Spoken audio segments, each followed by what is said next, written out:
몇 개가 있습니다. 혹시 어떤 것인지 짐작이 가시나요?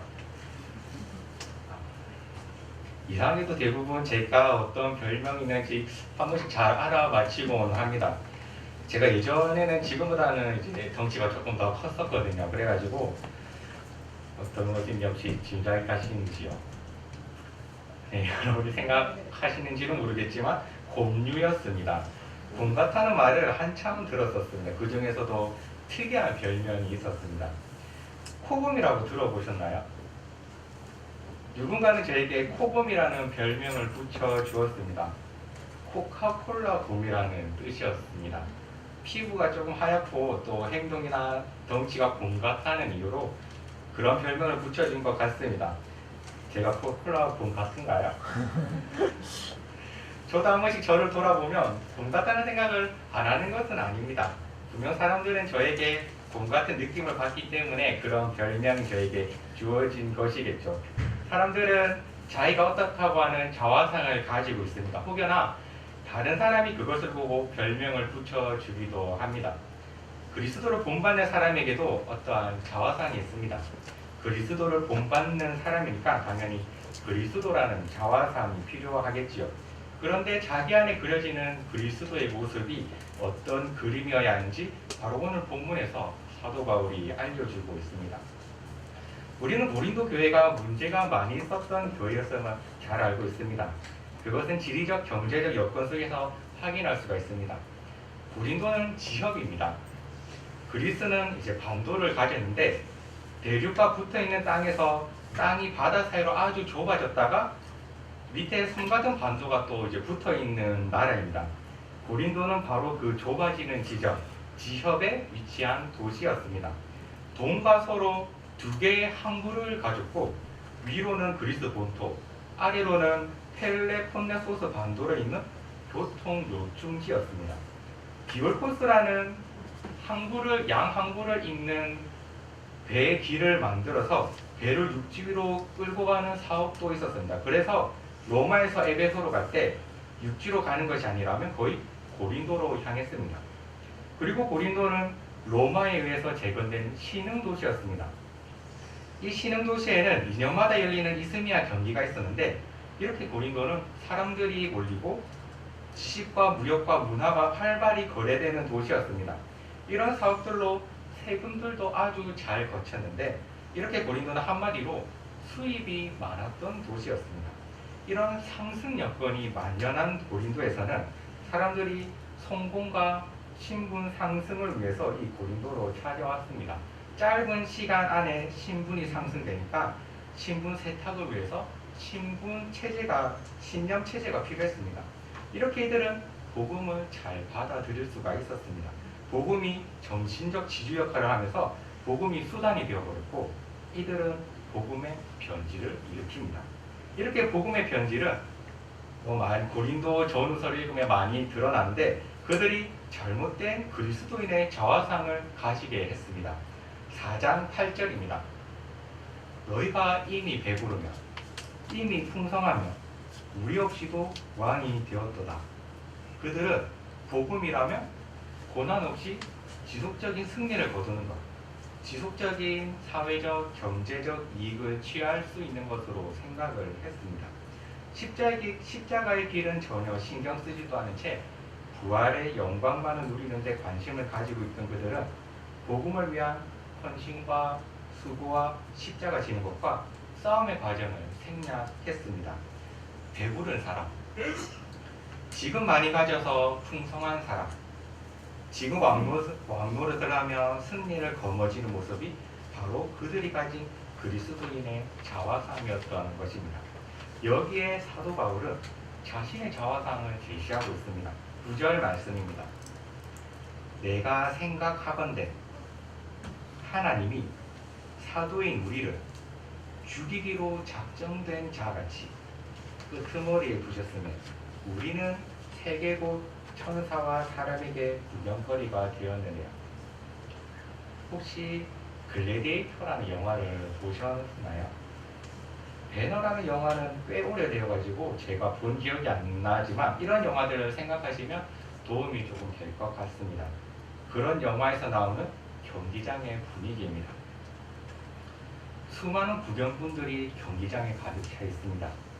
그 경기장에서는 행사들을 하고 있고 죄수들은 지하에 갇혀 있습니다.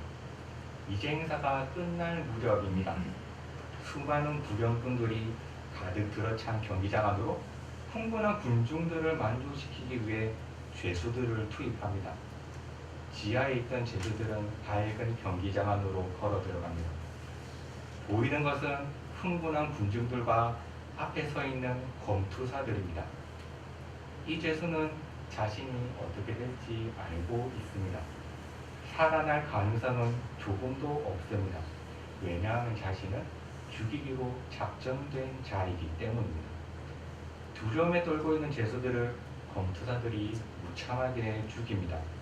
인정도 없고 눈물도 없습니다. 도망칠 곳도 없고 숨을 곳도 없습니다. 죽이기로 작정된 자는 반드시 죽어야 합니다. 경기장 안에 피를 본 사람들은 흥분된 함성과 고함으로 열기를 올립니다. 이렇게 피날레가 장식됩니다. 바울은 지금 자신을 이 가련한 희생자의 하나로 그리고 있습니다. 경기장 안에 끌려 나와 피에 굶주린 사람들의 구경거리가 되어 죽어가야 할 가련한 죄수의 모습입니다. 바로 죽이기로 작정된 자라는 단어가 구경거리가 경기의 피날레를 장식하기 위해 죽음의 밥이 되도록 언도받은 죄수를 가리키는 단어였습니다. 또한 끄트머리에 두었다라는 표현도 이러한 죄수들을 경기장 안으로 끌고 나올 때 전문적으로 사용되었던 단어였습니다. 특히 경기의 마지막 쇼가 되었다는 뜻이기도 합니다. 구경거리가 되었다라는 표현도 이런 경기장의 배경을 형성하고 있습니다. 수많은 구경꾼들이 짜릿한 마지막 순간을 보기 위해 함성을 지르고 있는 가운데 어디에도 살아날 길이 없고 도망칠 길도 없이 그 경기장 안에서 오직 유일하게 훤히 뚫린 하늘을 바라보며 자신의 운명을 받아들인 채 조용히 걸어 들어오고 있는 가련한 죄수의 모습. 이것이 바로 바울이 자신의 모습을 그리고 있는 그리스도인의 자화상입니다. 이 자화상을 보면 어떤 분이 생각이 납니다. 사도 바울이 그렇게 닮아가고자 했던 그분의 모습이 여기서 그려지는 것 같습니다. 바로 예수 그리스도의 모습입니다. 예수님은 자신이 죽이기로 작정된 자로 이 땅 위에 오셨습니다. 예수님은 사람들의 구경거리가 되셨고 그러한 사람들의 구경거리에 맞게 고난을 당하셨고 그들의 요구에 맞게 십자가에서 죽으셨습니다.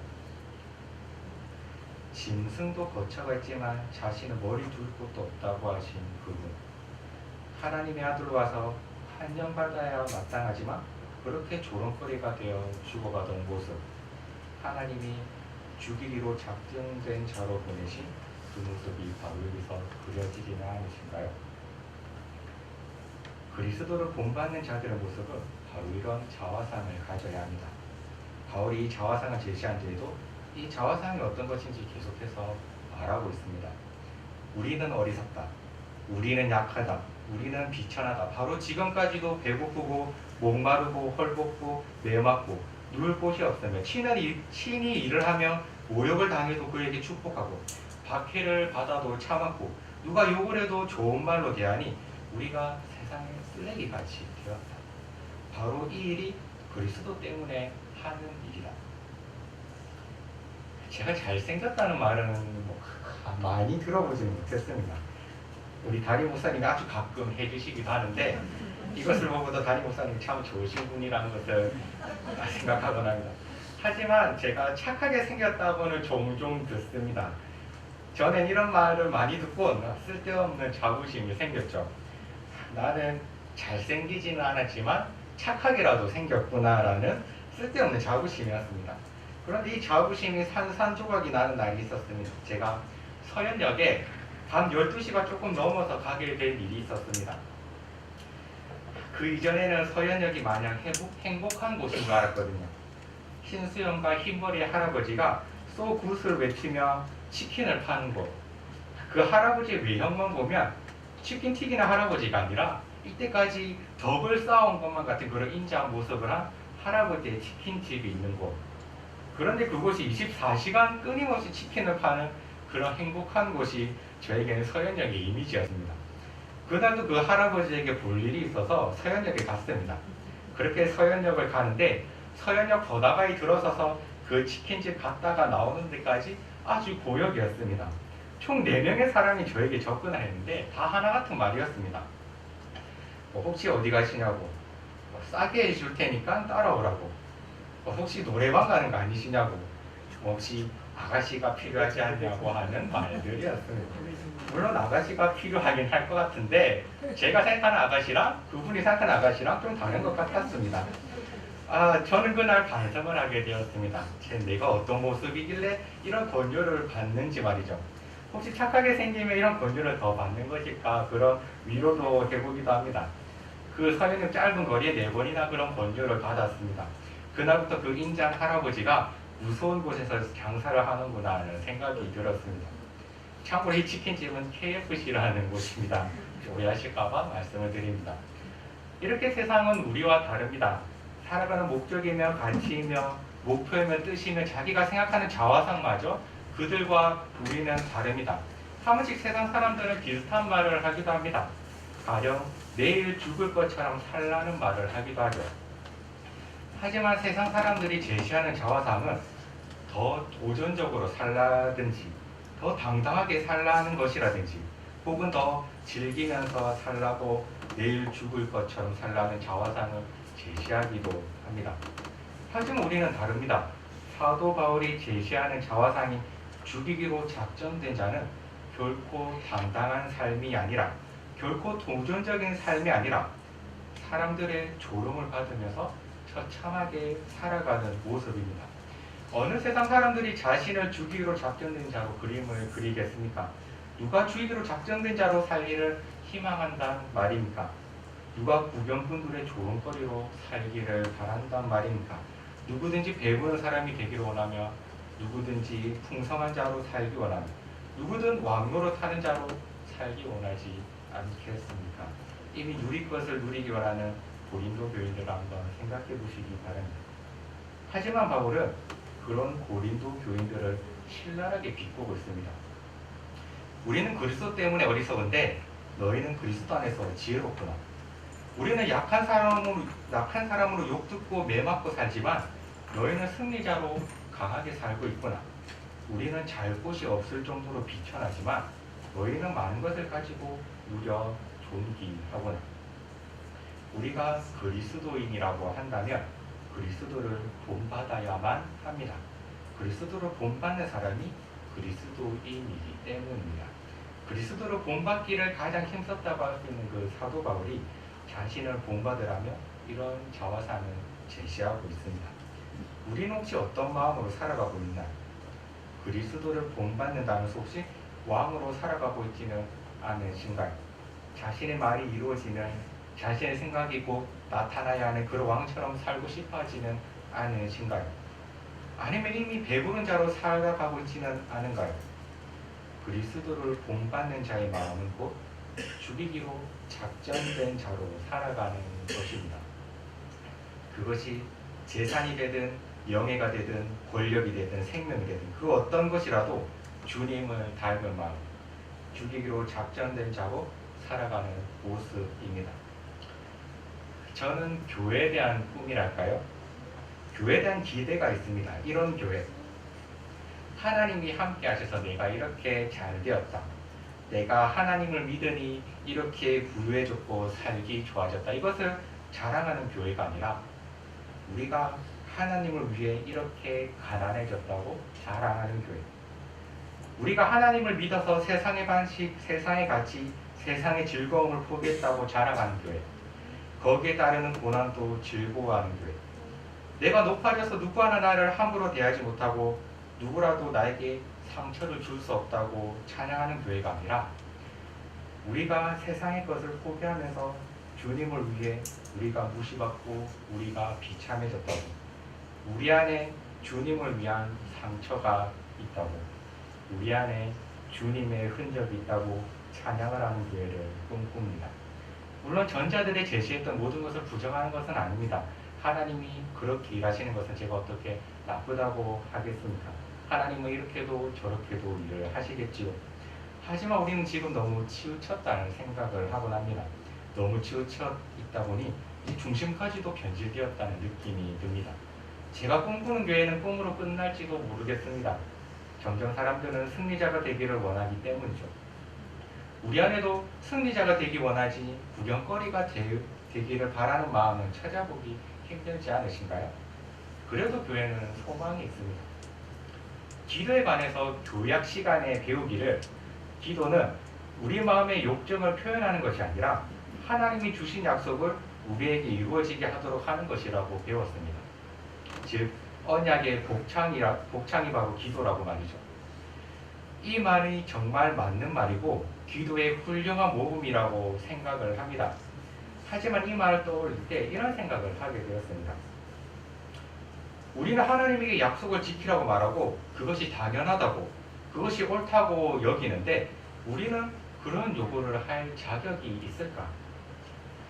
물론 하나님이라는 신적 존재 앞에서 작은 피조물의 요구는 무시될 수 있다는 존재론적으로 그렇게 생각을 할 수 있겠지만 제가 한 범위는 정말 상식적이라고 할 수 있습니다. 우리는 약속을 지키지 않습니다. 우리 기분 좋을 때는 찬양하고 감사한다고 말을 하지만 기분 나쁠 때 예배드리기 거부하고 하나님을 원망하기를 주저하지 않습니다. 우리에게는 신실이라는 덕을 조금도 찾아볼 수 없는데 하나님에게는 왜 이런 것을 요구할까요? 그런 요구를 할 수 있는 것일까요? 이런 절망감을 제가 버스를 타고 있으면서 하게 되었거든요. 그때 마침 찬양을 듣고 있었는데 뒤에서 조용하게 이런 가사의 찬양이 흘러나왔습니다. 잃어버린 양 한 마리를 찾아 우리 주님 이 땅 위에 찾아오셨네. 수많은 양떼 그 가운데 길 잃은 그 한 마리 양 바로 나 위에 찾아오셨네. 아무리 작은 자 하나도 잃지 않으시며 우리가 그곳에 하늘의 아버지 집에 함께하길 간절히 바라시는 그 마음이 하나님 아버지의 뜻이라. 저는 여기서 하나님의 뜻을 생각하게 되었습니다.